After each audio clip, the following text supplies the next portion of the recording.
مذاکرات آپ کے جاری ہے حکومت کے ساتھ، باقاعدہ طور پہ آپ نے اپنا ایک ڈرافٹ بھی تیار کیا گیا ہے، ڈرافٹ میں کیا ہے، کیا مطالبات آپ پیش کریں گے؟ نیگوسیشنز ہمارے پروفٹ محمد صلی اللہ علیہ وسلم کرتے تھے، وہ بھی تو کافروں کے ساتھ ہی ہوتے تھے. جی. ادھر سمجھ لیں کہ منافقوں کے ساتھ ہو رہے ہیں، چوروں کے ساتھ، جھوٹوں کے ساتھ ہو رہے ہیں، بٹ ٹھیک ہے، دیکھی جائے گی. ہمیں تو وطن سالم چاہیے، ہمیں عمران خان چاہیے. نومبر کو جو پاکستان کے ساتھ ظلم کیا گیا، ہمیں فل کلین انکوائری چاہیے. جو ساری ویڈیوز انہوں نے اتاری ہیں، جو سی سی ٹی وی ہے، وہ ہمیں چاہیے. سارے پاکستان میں یہی کہتے ہیں نا کہ خان نے کیا، ہمیں وہ چار ثبوت چاہیے. جھوٹے کیسز ہے سارے، وہ ختم ہوں گے. جو ہائی کورٹ خان صاحب کو بری کر رہا تھا، ان کے ہائی کورٹ کے ججز کی بیویوں کے ساتھ کیا کیا ہے، بچوں کے ساتھ کیا کیا ہے. جج کے پاس پاکستان میں انصاف نہیں ہے تو میں اور کیا توقع رکھ سکتا. علیمہ خان صاحب نے کہا ہے کہ خان صاحب نے ہر چیز رد کی ہے، وہ کہیں نہیں جا رہے. مطلب ڈیل آفر نہیں ہوئی آپ کے؟ نہیں، کیوں نہیں آفر ہوئی؟ تبھی تو ریفیوز کیا. مطلب ڈیل آپ کہتے ہیں آفر کی ہے، لیکن کس نے کیا اس چیز بچے جس کو فائدہ ہوگا نا ڈیل کا. معافی کون مانگ رہا ہے؟ چور کون ہے؟ 9 مئی کس نے کرایا؟ 26 نومبر کس نے کرایا؟ پاکستان کا بیڑا کس نے غرق کیا 3 سال سے؟ انہیں کو فائدہ ہے، خان کو تو نہیں. بسم اللہ الرحمن الرحیم. السلام علیکم ناظرین، آپ اس وقت ABN ڈیجیٹل دیکھ رہے ہیں. میں عطاء الرحمان ہوں. اس وقت پارلیمنٹ ہاؤس میں موجود ہوں. پاکستان تحریک انصاف کی رہنما، پشاور سے MNA جناب شاندانہ گلزار صاحبہ ہمارے ساتھ موجود ہے. تھینک یو ویری مچ میم، آپ نے وقت دیا. اسلام آباد ہائی کورٹ سے پہلی دفعہ ان سے میری ملاقات ہوئی تھی، اور وہاں پر یہ سائفر کے کیسز ہو یا عمران خان کے جتنے بھی کیسز ہو، اس حوالے سے روز ان کا آنا جانا ہوتا تھا، اور وہی جدوجہد ابھی بھی جاری ہے. میم، مذاکرات آپ کے جاری ہے حکومت کے ساتھ، 2 تاریخ کو پھر سے مذاکرات ہوں گے. باقاعدہ طور پہ آپ نے اپنا ایک ڈرافٹ بھی تیار کیا گیا ہے، اس ڈرافٹ میں کیا ہے، کیا مطالبات آپ پیش کریں گے؟ بچے جس طرح صلح حدیبیہ میں یا باقی سارے تمام جو نیگوسیشنز ہمارے پروفٹ محمد صلی اللہ علیہ وسلم کرتے تھے، وہ بھی تو کافروں کے ساتھ ہی ہوتے تھے نا. جی. ادھر سمجھ لیں کہ منافقوں کے ساتھ ہو رہے ہیں، ٹھیک ہے. چوروں کے ساتھ، جھوٹوں کے ساتھ ہو رہے ہیں، بٹ ٹھیک ہے، دیکھی جائے گی. ہمیں تو وطن سالم چاہیے، ہمیں عمران خان چاہیے، پاکستان کا فائدہ چاہیے. دیکھتے ہیں آگے کیا ہوتا ہے. KP کے ٹریڈیشن میں تو ہم دشمن کے ساتھ بھی جرگہ کرتے ہیں. ٹھیک ہے. ڈرافٹ میں کیا ہے، مطالبات کیا رکھیں گے سامنے آپ؟ دیکھیں، جو 2 ہمیں مین پتہ ہیں، وہ 9 مئی اور 26 نومبر کو جو پاکستان کے ساتھ ظلم کیا گیا، ہمیں اس کی فل کلین انکوائری چاہیے. جو ساری ویڈیوز انہوں نے اتاری ہیں، جو سی سی ٹی وی ہے، وہ ہمیں چاہیے. سارے پاکستان میں یہی کہتے ہیں نا کہ خان نے کیا، ہمیں وہ 4 ثبوت چاہیے. دنیا کو دکھا دیں کہ خان نے کیا. دوسرا، جو ہمارے بے گناہ قیدی جیلوں میں ہیں، 5,000 اور 10,000 اور 50,000، ان کو نکالیں.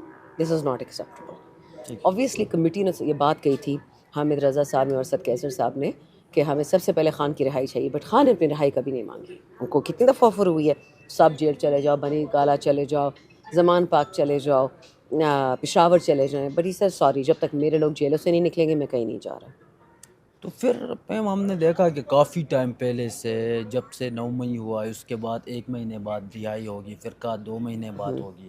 ہر ایک تحریک انصاف کے جتنے بھی رہنما تھے، ان کی جانب سے دعوے کیے گئے، اور وہ معاملہ کرتے کرتے کرتے آج کا دن ہو گیا. تقریباً 500+ دن ہو گئے عمران خان کی جیل میں، رہائی نہیں ہوئی ان کی.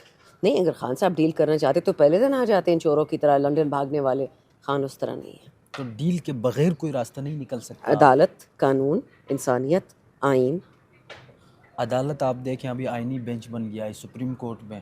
ایک اور سپر چیف جسٹس آ گئے ہیں، جسٹس امین الدین کی سربراہی میں. ٹھیک ہے، تو پھر آئینی بینچ پہ آپ اعتماد کر سکتے ہیں؟ بچے، ایک سپر چیف جسٹس ہے، وہ اوپر ہی بیٹھا ہے. یہ لوگ سپر پہ سپر پہ سپر بنا لینا، جو اس کا فیصلہ ہوتا ہے اس کو نہیں ترک کر سکتے. اچھا، عمران خان کے ساتھ کل باقاعدہ طور پہ انہوں نے ایک بیان باقاعدہ طور پہ ان کے ٹویٹر اکاؤنٹ سے بھی شیئر کیا گیا، اور سوشل میڈیا پہ بھی چلتا رہا. جو وہاں پہ لوگ گئے تھے انہوں نے بھی یہ کہا کہ ایک ہم نے دیکھا گرنیل رچرڈ کی جو ٹویسٹ تھی، اس کے بعد بہت سارے لوگوں کی ان سے امیدیں زیادہ بڑھ گئی تھی. لیکن اس کے بعد کل انہوں نے کلیئر کر دیا ہے کہ جی امریکہ نہ مجھے رہا کرا سکتا ہے اور نہ میں ڈیل کے ذریعے واپس آ سکتا ہوں. تو پھر وہ باہر آ کس طرح سکتے ہیں؟ قانون کے تحت آئیں گے، ان کے کیسز ختم ہوں گے انشاءاللہ. جھوٹے کیسز ہیں سارے، وہ ختم ہوں گے. دیکھیں، جو ہائی کورٹ خان صاحب کو بری کر رہا تھا، ان کے ہائی کورٹ کے ججز کی بیویوں کے ساتھ کیا کیا ہے، بچوں کے ساتھ کیا کیا ہے، بہنوئیوں کے ساتھ کیا کیا ہے. خط انہوں نے کیوں لکھا تھا سپریم کورٹ اس گندے آدمی کو جو اب انگلینڈ بھاگ گیا، کیا نام ہے اس کا، قاضی فراڈ. جی. اس پہ کوئی ایکشن ہوا؟ ججز کے لیے کوئی انصاف ہوا؟ جج کے پاس پاکستان میں انصاف نہیں ہے تو میں اور کیا توقع رکھ سکتے ہیں. خبریں یہ آ رہی کہ بیسکلی 3 جو ہے نا ڈیل آفر کی گئی تھی عمران خان کو جیل میں. ایک یہ کہ آپ خیبر پختونخوا شفٹ ہو جائے، دوسری ڈیل آپ بنی گالہ شفٹ ہو جائے، یا تیسرا جو آپشن تھا وہ نتھیا گلی کا تھا.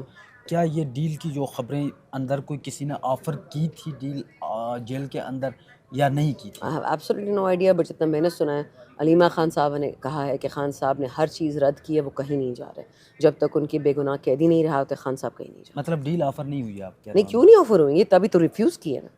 کس کی طرف سے آفر جیسا ہوئی؟ آپ نو آئیڈیا بیٹا، ایبسولوٹ آئیڈیا. میں کسی نیگوشیٹنگ کمیٹی میں نہیں ہوں. اسٹیبلشمنٹ کی جانب سے، حکومت کی جانب سے، سارے ایک ہی چور ہے، فرق نہیں پڑتا.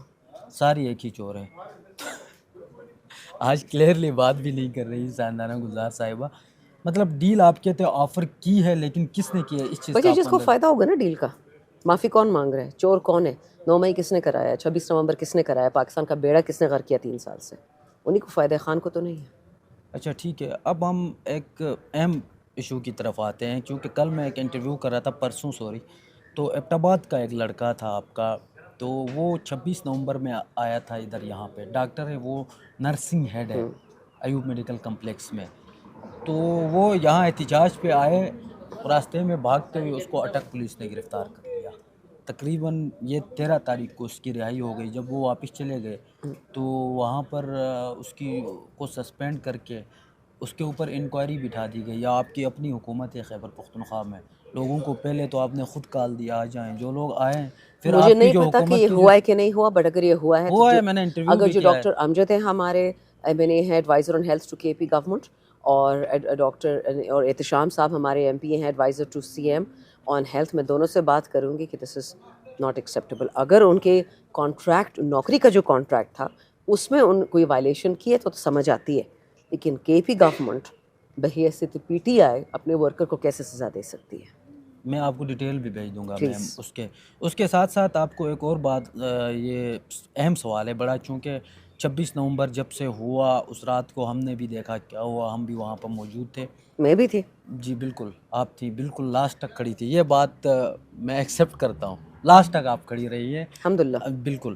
بہت سارے رہنما غائب بھی تھے، یہ بات بھی ماننا پڑے گا، ایکسیپٹ ایبسولوٹلی کرنا ہوگا. ٹھیک ہے، بہت سارے ٹک ٹاک بنانے کے لیے بھی آئے تھے، ایسا ہی ہے. وہ بھی بیچ میں سے غائب ہو گئے تھے. لیکن اس کے بعد پھر جو ہے نا وہ جلسے جلوس جس طرح آپ کے ہوتے تھے، PTI کے اعلان کیا، اس کے بعد دوسرا تیسرا کوئی احتجاج کی حکمت عملی ہوتی تھی، وہ احتجاج کی تو بات ہی ختم ہو گئی ہے. کوئی ختم نہیں ہے. ہم صرف کوشش کریں کہ اپنے بچوں کو جیلوں سے نکالیں. اٹک میں ہے، جیلم میں ہے، اڈیالے میں، ان کو نکال لیں. ان کی عزت کے لیے ہم نے کیا ہے. جیسے انشاءاللہ ان کو نکلیں گے اگلے دن ہم جلسہ کریں گے. ڈونٹ یو وری. کتنی آپ کے پاس تعداد ہے اب تک؟ پورا 5,000 لوگ؟ پاکستان، پورا جیلوں میں. جی جیلوں میں تو 5,000 سے زیادہ ہیں، 5,000 سے اور زیادہ جو ہے. غائب لوگ ہیں وہ 2,000 سے زیادہ ہیں. غائب لوگ 2,000 سے، جن کا کوئی پتہ انفارمل نہیں، ڈیٹا، انفارمل ڈیٹا ان کے کے لیے مطابق. کیا کیا ہے ابھی تک پاکستان تحریک بھاگ انصاف بھاگ نے؟ کے بھاگ کے بچے میں باقی ہے. میں نے اس کا تو نہیں کہہ سکتی، میں تو ہر جگہ بھاگ رہی ہوں، ہر جگہ ڈھونڈ رہی ہوں ان کو، وکلاء کے ساتھ مل کے.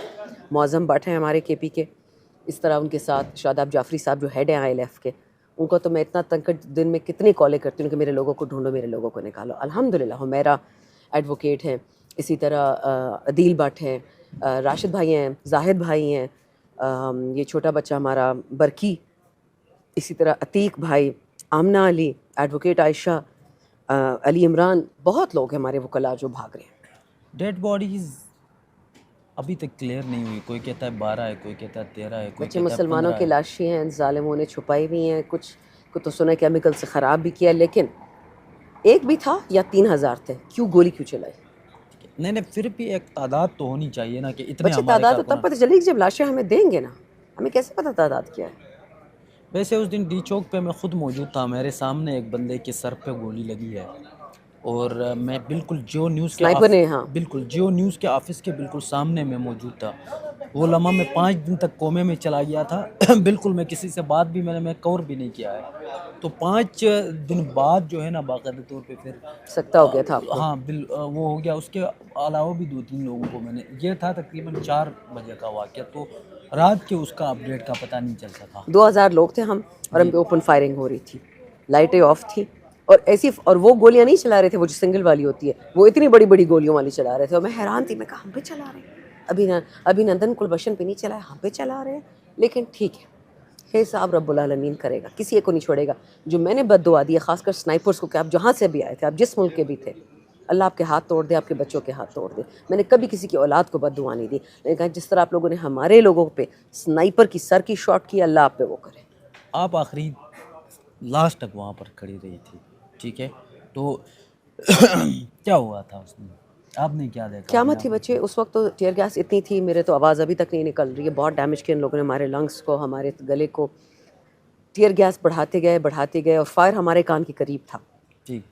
اوپن فائر ہو رہی تھی, مطلب ڈی چوک سے فائر نہیں ہو رہی تھی, ہمارے قریب سے فائر ہو رہی تھی. جتنی فائر زیادہ کرتے ہم تھوڑا پیچھے ہوتا ہے, تھوڑا پیچھے جاتے, پھر دکان کے اندر گھس جاتے, پھر دکاندار غصے ہو رہے تھے کہ ہٹو ہماری دکان سے, یہاں سے ہٹو, پھر آگے چلے جاتے. فائرنگ نہیں رکی ایک سیکنڈ کے لیے. عجیب بات تھی, رات کو 11:30 پونے 12 بجے ایک بندہ آیا لمبا سا, ٹھیک. اور کہتے ہیں بیٹا آپ یہاں سے جائیں. اب یہ فوج کا تھا, سیاست سے تھا, ISI کا تھا, سویلین تھا, مجھے نہیں پتا, بٹ کہتے ہیں کہ بچی آپ یہاں سے جائیں. آپ کو بتایا اس نے؟ میرے ساتھ 15-20 لوگ تھے اس وقت میرے حلقے کے. ٹھیک. تو میں نے کہا سر کیسے جائیں, خانے اجازت نہیں دی. کہتا ہے بیٹا ڈی چوک خالی ہو گیا ہے, تم یہاں کیوں کھڑی ہو, جاؤ یہاں سے. تو میں ڈی چوک کے پیچھے کھڑی تھی, وہ جہاں پہ بیچ میں برج نہیں ہے کلثوم ہاسپٹل والا. میں کہا تو میں کیسے جاؤں چھوڑ کے. کہتے ہیں آپ جائیں. میں کہا سر خان صاحب کا آرڈر. کہتے ہیں خان صاحب کا آرڈر اس وقت نہیں آ سکتا, انٹرنیٹ بھی بند ہے, ٹیلی فونس بھی بند ہیں.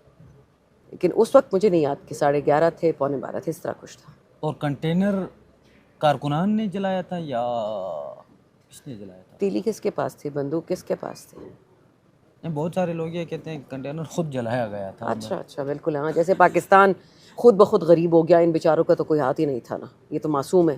چلیں جی, آخر میں آپ لوگوں کے لیے کیا پیغام دیں گے, اپنے کارکنان کے لیے کیا پیغام؟ دیکھیے اتنی نگیٹیوٹی کے بعد تو غصہ بھی انسان کو آتا ہے, بٹ یہ میں کہوں گی کہ اگر آپ کا ایمان اللہ میں ہے, اپنے رسول اللہ صلی اللہ علیہ وسلم میں ہے, اگر قرآن میں ہے, نہ ڈرنا ہے نہ گھبرانا ہے, اور لا الہ الا اللہ کا ورد پکڑ دیکھو, اللہ تعالیٰ کیسے حالات بدلے گا.